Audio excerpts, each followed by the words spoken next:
Bonjour à tous. Merci du fond du cœur pour cet accueil qui me touche au plus haut point. Ce moment est évidemment assez particulier pour moi.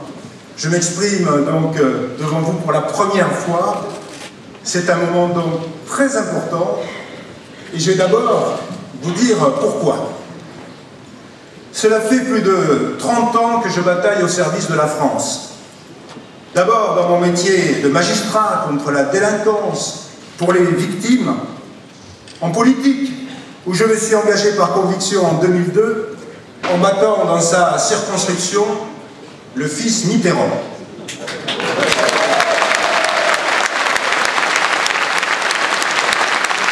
Pendant les 10 ans de mandat, je n'ai pas ménagé mes efforts. Je me suis impliqué, exposé, persuadé que le politique se devait d'affronter les sujets les plus difficiles. Qu'ai-je constaté? Un délitement et une régression générale du pays, à tous les niveaux. Régression d'autant plus remarquable que le pays est en proie à des attaques inédites sur son sol. C'est pourtant au moment où les Français sont en danger que l'État devrait être fort. C'est tout le contraire. Contre les gilets jaunes, des moyens policiers considérables sont déployés. Contre les islamistes et les fichiers S, aucune comparaison n'est possible.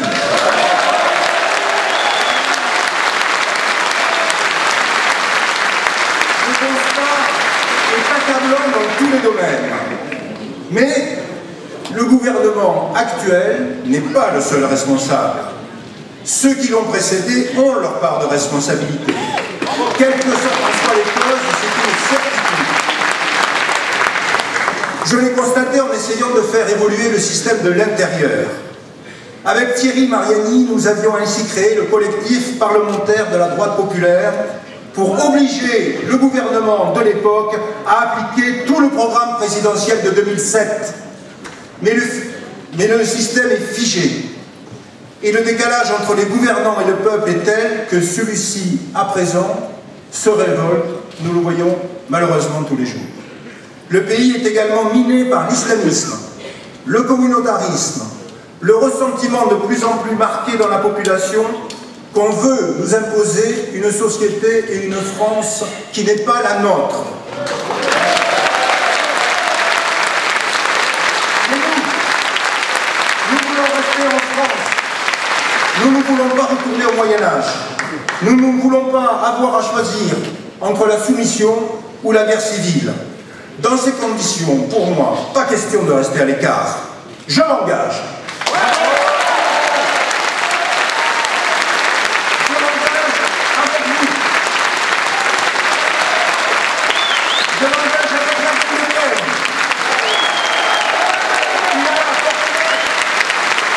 Qui a porté la seule idée nouvelle en politique depuis bien longtemps, le rassemblement de tous ceux qui veulent vivre dans la France que nous aimons.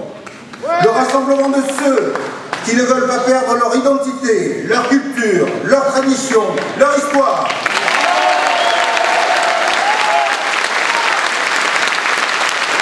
Et ceux qui sont bien entendu ouverts au progrès, ouverts aux autres, à condition que ceux-ci intègrent sincèrement toutes les valeurs premières de notre République, comme l'égalité entre les hommes et les femmes, la laïcité, le primat de la loi républicaine sur tous les préceptes religieux.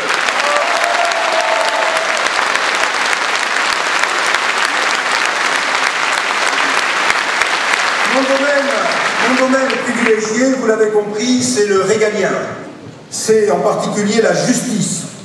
Il y aurait beaucoup à dire et surtout beaucoup à faire.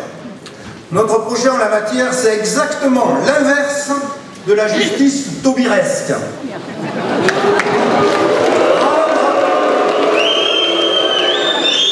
Par exemple, rendre accessible la justice, c'est d'abord revenir sur cette centralisation excessive et favoriser les tribunaux de proximité. C'est simplifier les procédures, synonyme de gain de temps pour le justiciable et de substantielle économie d'échelle pour l'institution judiciaire. Au pénal, c'est redonner du sens à la peine, une peine qui doit être redoutée, en particulier par les multirécidivistes qui ont prendre les violences, signe de l'échec patent des politiques pénales menées jusqu'ici. Contrairement à l'idéologie au pouvoir, le délinquant n'est pas une victime de la société. C'est une personne responsable qui souvent choisit délibérément la délinquance, car dans la balance risque-avantage, la décision est vite prise au regard des très faibles risques encourus. Mais les réformes indispensables ne seront possibles que si la France se délivre du carcan de la Cour européenne des droits de l'homme. Encore un cadre qui, au début, était présenté comme non contraignant. Exactement comme ce qui nous est asséné aujourd'hui en boucle au sujet du pacte de Marrakech. Sauf que la CEDH constitue à présent la référence directe pour nombre de juristes, au mépris et même en contradiction avec la jurisprudence de nos cours suprêmes. L'efficacité des enquêtes, de la lutte contre la grande délinquance et contre le terrorisme sont directement impactés par les arrêts de la CEDH. Notre souveraineté passe nécessairement par une remise en cause de cette actuelle allégeance. À l'UMP, puis au LR, je n'ai pas obtenu de réponse à toutes ces questions. Dans les coulisses, tous m'approuvaient. Mais rien ne suivait. Mis à part quelques avancées que j'ai provoquées et qui ont subsisté, comme l'interdiction de la burqa, la prise en compte.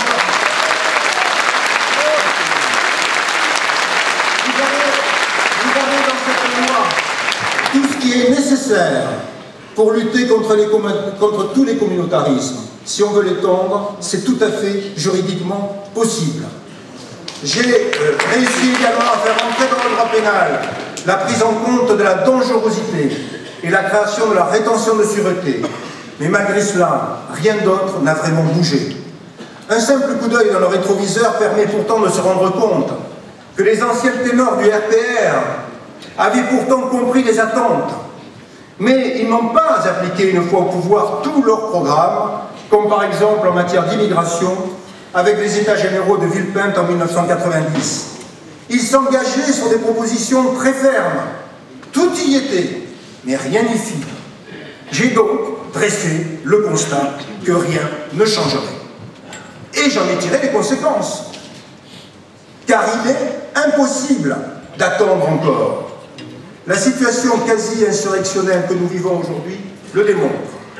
L'injustice sociale est telle qu'elle doit provoquer une solution politique. Sinon, c'est la rue qui dictera sa loi avec tous les excès provisibles. Car ceux qui ont gouverné depuis une bonne quarantaine d'années ont échoué sur l'essentiel et il est impossible de continuer d'attendre. Ces élections européennes seront un formidable vecteur du renouveau des peuples. Cette poussée patriotique générale transformera la politique de l'Union et celle de la France. C'est pour cela que j'ai franchi, sans état d'âme, cette ligne rouge, chère à certains moralistes de salon.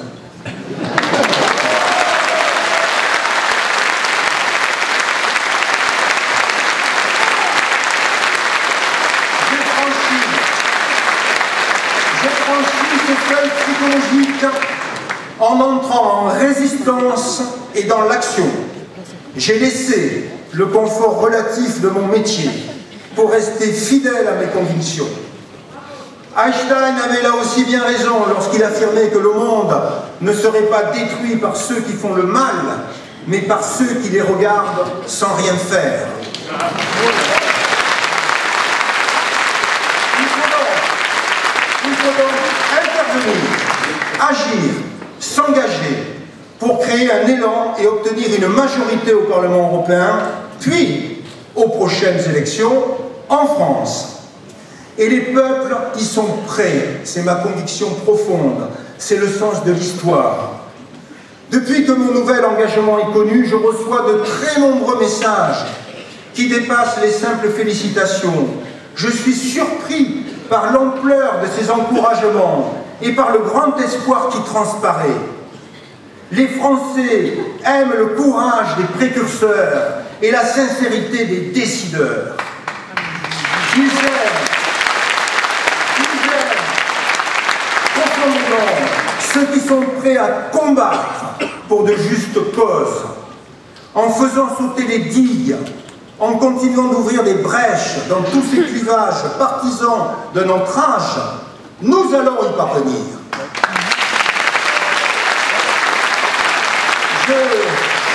Je me sens bien avec vous, je me sens bien avec vous.